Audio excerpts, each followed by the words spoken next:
La viabilité du fœtus autour de 4 mois, 120 jours. Je vous donne ici les preuves coraniques. Allahu Akbar. Surat Al-Mu'minun, 23, versets 12 à 14. Verset 12. Nous avons créé certes l'homme d'un extrait d'argile. Verset 13.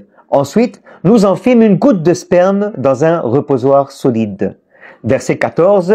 Puis nous avons fait de la goutte une adhérence. Ensuite, nous avons fait de l'adhérence une bouillie mâchée. Puis, nous avons créé les os. Ensuite, nous avons revêtu les os de chair. Ensuite, nous l'avons produit en une autre création. Gloire à Allah. Allahu Akbar. Le meilleur des créateurs. Subhanallah. Ces versets décrivent avec des termes étonnamment précis les étapes du développement embryonnaire humain.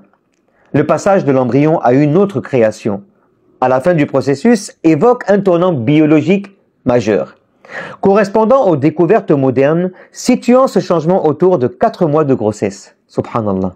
Comment ne pas y croire? Comment ne pas croire en toi, créateur des cieux et de la terre? Je vous donne ici les découvertes scientifiques. La science moderne reconnaît qu'aux alentours de la 16e à 20e semaine, environ 4 mois, le fœtus connaît une transformation majeure. Développement des organes principaux, apparition de mouvements perceptibles par la mère, début de l'activité cérébrale organisée, détectable par électroencéphalogramme, EEG. Le fœtus commence à avoir une réactivité neurologique. C'est à partir de cette période que la viabilité fœtale devient progressivement possible, à partir de 22 semaines selon les normes modernes.